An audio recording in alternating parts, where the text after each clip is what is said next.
Hello everyone, welcome back to my channel Sananda কিচেনের আরও একটি নতুন ভিডিও নিয়ে তোমাদের মাঝে হাজির হলাম। তো আজকে আমি তোমাদেরকে একদম সমস্ত মশলা দিয়ে হাতে মেখে লোভনীয় সাথে মাংস ভুনা বানিয়ে দেখাবো। তো চলো মূল রেসিপিটি শুরু করা যাক। তো এই রেসিপি বানানোর জন্য প্রথমে কেটে ধুয়ে পরিষ্কার করে রাখা চিকেন নিয়ে নিলাম। তারপর এখানে দিয়ে দিচ্ছি এক একে গোটা রসুন আর গোটা গোটা করে কেটে রাখা আলু। তারপরে দিয়ে দিচ্ছি ফালি করে কেটে রাখা টমেটো আর দিয়ে দিচ্ছি কুচি করা পেঁয়াজ। তারপর দিয়ে দিচ্ছি বেটে রাখা রসুন।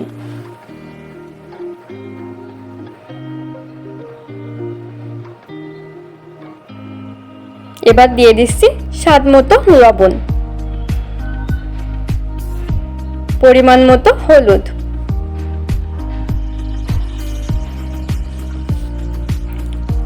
শুকনো লঙ্কার গুঁড়ো,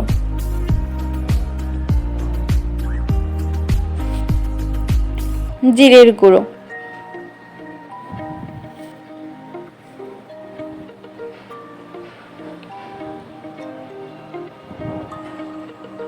মিট মশলা,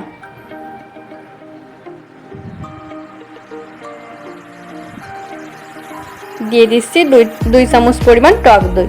টক দই দিলে কিন্তু তরকারির একদম অন্যরকম একটা স্বাদ পাওয়া যায়। এবার দিয়ে দিচ্ছি পরিমাণ মতো তেল।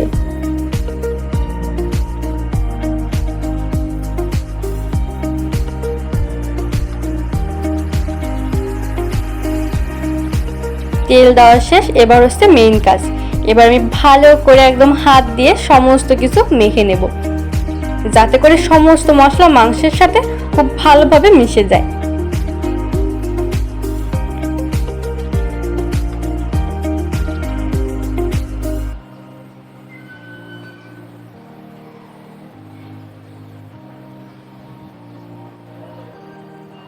দেখো হাত দিয়ে সমস্ত কিছু একসাথে মাখিয়ে নেওয়ার পরে দেখো মাংসের গায়ে কত সুন্দরভাবে মশলা মিশে গেছে। এবার আমি এটা ঢাকনা দিয়ে প্রায় 5 মিনিট মতো রেখে দেবো। তোমাদের হাতে এর থেকে বেশি সময় থাকলে এর থেকে বেশি টাইমও রেখে দিতে পারো, তাতে করে কিন্তু সমস্ত মশলা একদম মাংসের ভিতরে ভালোভাবে ঢুকে যাবে।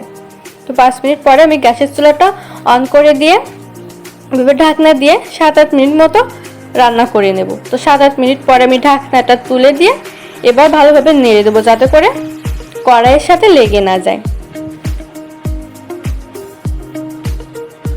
এইভাবে মাংস রান্না করলে কিন্তু হাতে মেখে মাংস রান্না করলে অনেক সুন্দর লোভনীয় হয়। তরকারিটা দেখতে কালারটা ভীষণই সুন্দর আসে, আর এই স্মেলের কথা আর কি বলবো, আর খেতে তো একদম দুর্দান্ত স্বাদ হয়।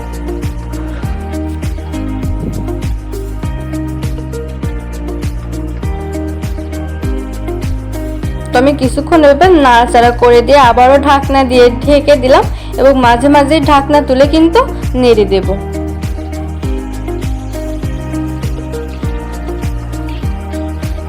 আমি ঢাকনা তুলে নেড়ে দিচ্ছি আবারও। আমি আর কিন্তু ঢাকনা দিয়ে এখন ঢাকবো না, এভাবে ঢাকনা খোলা রেখে আমি আরও কিছুক্ষণ টাইম নিয়ে মাংসটা কষিয়ে নেব। মাংসটা যত ভালো করে কষানো হবে টেস্টটা কিন্তু ততই বেড়ে যাবে। দেখো আস্তে আস্তে কত সুন্দর একটা কালার আসছে।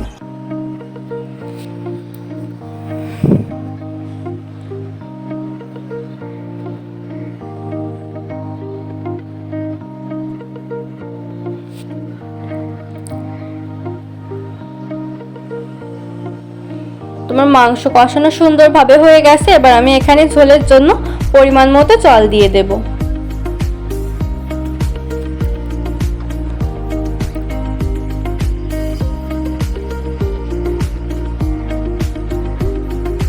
জল দিয়ে একটু ভালোভাবে নাড়াচাড়া করে দিয়ে আমি ঢাকনা দিয়ে ঢেকে ঢেকে সুন্দর করে রান্না করে নেব।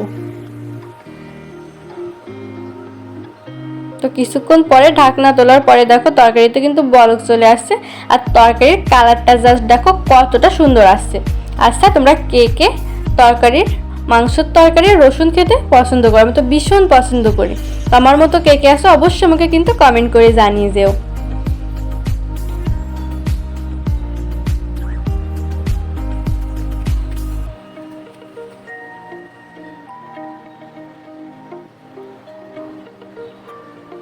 তো তো আমার তরকারি কিন্তু প্রায় হয়ে আসছে, এবার শুধু উপর দিয়ে একটু গরম মশলার গুঁড়ো ছড়িয়ে দিয়ে আমি এটা নামিয়ে নেব। তো দেখো তরকারির ফাইনাল লুক কতটা লোভনীয় লাগছে, এটা দেখেই মনে হচ্ছে না এখনই খেয়ে নিই। তো তোমরাও একবার বাসায় এভাবে ট্রাই করে দেখো, দেখবা বাসার সবাই একদম আঙ্গুল চেটে পুটে খাবে এবং শুধু তোমার প্রশংসাই করতে থাকবে। তো কেমন লাগলো আমার আজকের ভিডিওটা অবশ্যই আমাকে কমেন্ট করে জানাবেন। আজকের ভিডিওটা এখানেই শেষ করছি।